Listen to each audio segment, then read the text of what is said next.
transcription, and then also I would say a lot of listening, because it's the people that you listen to will a lot of times inform how you sound. Once you find a artist or a song that exhibits the style that you're interested to, type that into Spotify or Pandora and go to radio, because you have a pretty cool algorithm that's going to pull similar styles to you, and then just start to build a playlist from there. Every time you come across a song from that radio that matches the sound, you dump it in your playlist, and you follow that for a few weeks. After a while, you have dozens of songs that you can then go and study each one. And like you said, Corey, a quick Google search will tell you all the musicians who played on that track. Gospel music serves the purpose of leading a congregation in song, right? And so if you're not listening to singers that are singing gospel music, you'll never really understand the language. But really what I'm beginning to understand now is gospel musicians are really a lot of times imitating good singers. And so I'm in a lesson with him, and I'm peppering him with a million questions about how do you do this? How do you do this? How do you do this? And he ultimately stopped in the middle of it and just said, man, listen, the answer is in the music.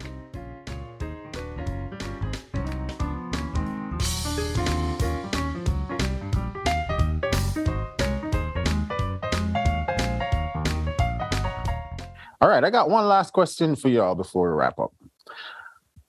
So for those listening this and they're like, okay, good, I think I understand, but practically now, if I really kind of want to get that sound, that jazz sound that we can't really put a name to, it's almost like it's a feeling when you listen to a gospel player, you can tell. How does one begin to work on that? For the outsiders coming in, the jazz guys, the CCM guys, they said, I want to get that sound so I can add it to the stuff that I'm doing. What are some practical things would you recommend them to do? Well, you know what I'm gonna say. just add a flat 7. Good thing. just add a flat 7. I have one word for every. Yeah, man. Listen. I reached out to Julian Pollack a couple years ago, and I was like, man, what would you recommend? He gave me one word back, and I'm like, I should have known. I could have told myself the same thing. Transcriptions, but yeah, I mean, that's how you build. That's how we build our language. So I think transcription. I think, and we've had the discussion. I think we had a panel too some time back about the ear. Remember? I think we did the ear panel, the importance of the ear and things like that. So we've kind of discussed that. So obviously, if you can't hear it, that's another issue, where you have to build up your vocabulary so that you can recognize chords better. But yeah, I think, in my opinion, that would be transcription, and then also I would say a lot of listening, because it's the people that you listen to will a lot of times inform how you sound.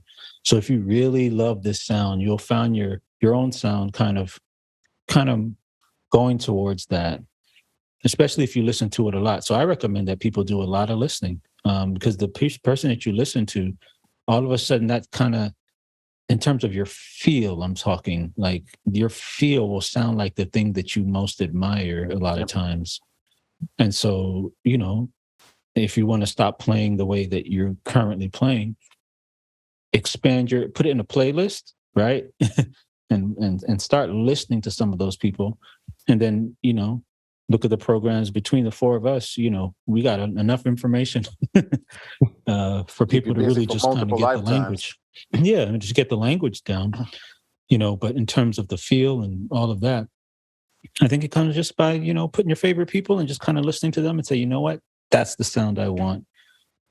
Doing a search on YouTube, and you generally find a teacher who's, covering that, and then kind of go from there. But that's kind of how I think it works. Yeah, I'd agree with Sean, but I want to expand, or maybe give just more clarity on how do you find these people that you're wanting to listen to? Because if I have no frame of reference, like how do you start finding the people to transcribe? And so, as Sean said, I agree completely. Listen a lot. But there was something that we did growing up that I think you can still do. It maybe it's a little differently.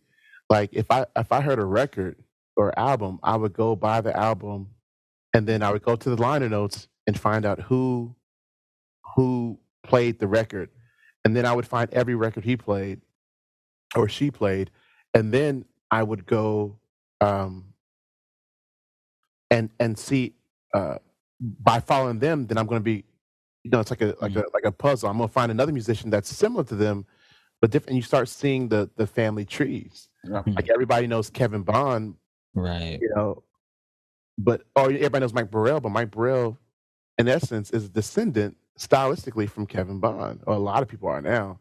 But Kevin Bond started playing, and so you have like at least West Angeles, you have Jason White, that came from him. Yeah, that style, Mike Burrell style, even Antoine, that style, and that's the West Coast style of gospel. There's kind of you have Rodney East, you have Jason Tyson, but they came from Ed Showers, and so you start seeing the lineage. Or you have Corey Henry, but Corey studied who? Well, there's a couple guys, a lot of things, and Glenn Gibson same. So you can clearly hear that Glenn Gibson studied Corey Henry, along with other things, and then you start seeing these paths, and then start listening a lot, and transcribing. And transcription to me is simply, well, I'll tell you this. I'll tell you the story real quickly, and then I'll be done. I was at Clemson, and I had an opportunity. The Lincoln Center Jazz Orchestra came to Clemson University, and so as a student in the jazz program at Clemson, I was privy to get a lesson with the guy on piano. And so the guy on piano, he was actually feeling. He wasn't the normal guy on piano, but he was a fantastic. His name is Michael Wise, fantastic pianist. And so I'm in a lesson with him, and I'm peppering him with a million questions about how do you do this? How do you do this? How do you do this? And he ultimately stopped in the middle of it and just said, "Man, listen, the answer is in the music." And that like blew my mind. I was like, this is like an open book test where the answers are all in the music. I just got to listen to it. and then I know the answer. And so if you want to know how to go from 1 to 4, the answer is in the music. Listen. Yeah. And then you get Kevin Bond's answer. And then you get, Antoine Walker's, and you get Corey Henry's answer. You get Natalie Reagan's or Jaden Arnold's answer. And then you have all these answers. And then you can develop your own answers. Yeah, one of the practical way I always tell people to approach this is once you find a artist or a song that exhibits the style that you're interested to, type that into Spotify or Pandora and go to radio. Because you have a pretty cool algorithm that's going to pull similar styles to you. And then just start to build a playlist from there. Every time you come across a song from that radio that matches the sound, you dump it in your playlist. And you follow that for a few weeks. After a while, you have dozens of songs that you can then go and study each one. And like you said, Corey, a quick Google search will tell you all the musicians who played on that track. And then you can go find that person. All of these people now have pretty extensive social media. So you can find them and see similar content. But, there's definitely research that has to be done on your part to learn the style. Similar to David, I never really grew up in the gospel style either.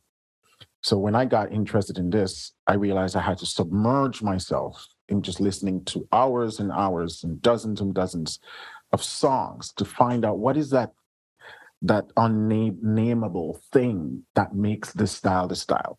And through that process, you kind of develop those elements in your own playing. And then next thing you know, you start to sound gospel. So. And I say this, like if you want, as much as I love jazz musicians, when it comes down to who I would prefer in terms of playing for a congregation, like a hymn congregation song, generally I'm picking the gospel guy. I'm picking that gospel dude.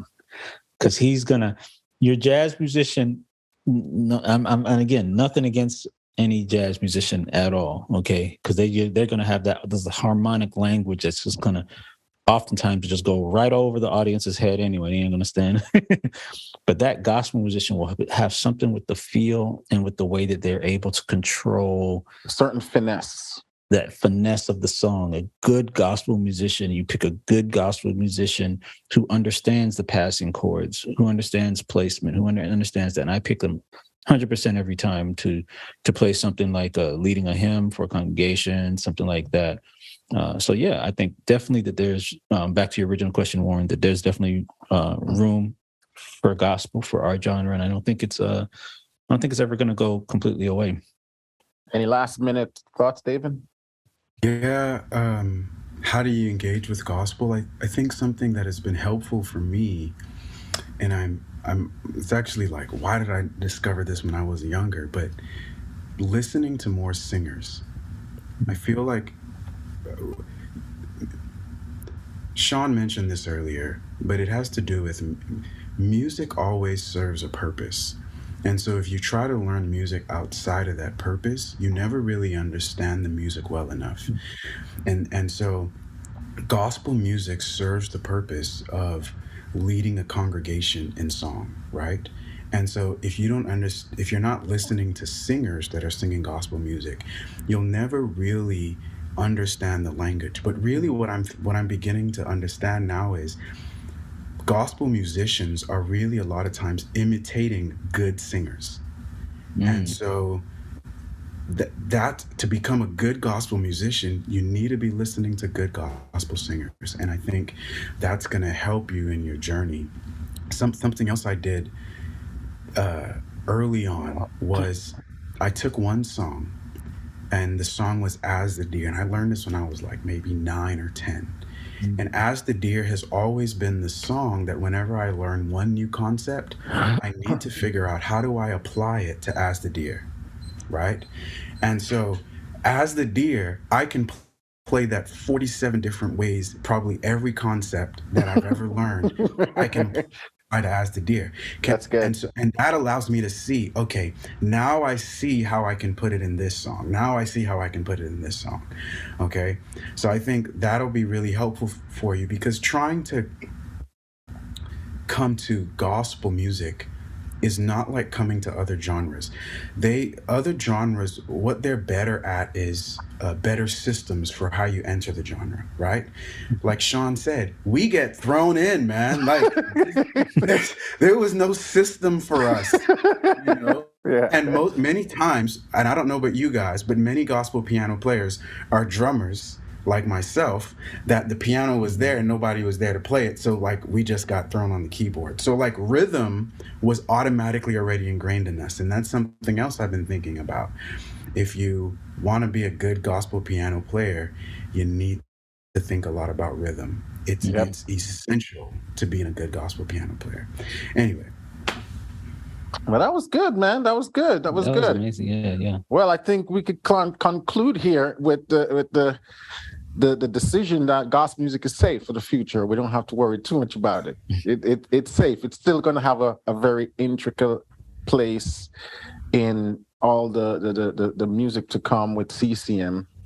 Feeling positive. So for those of you who have been wondering, what's going to happen? Do I need to learn all of this stuff? I trust that this discussion now opened up some light to show you that it does have its place. And in fact, when you learn the timing, the when, the where, and the how, the context, that is what's going to make you more indistinguishable. That's what's going to make you stand out as a pianist.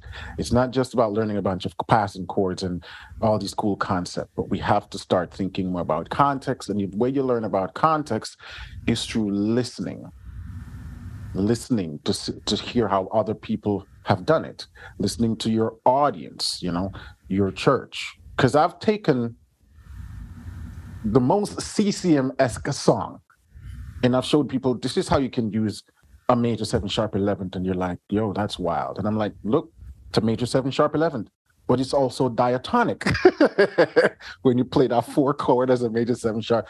And that blew their mind, because they thought once it becomes a 7th or a 9th, it then has to become altered chords and you got to go outside the key. And I'm like, no, you can still find extended, beautiful 13th chords that's diatonic that will change the sound, but still keep it in that CCM realm.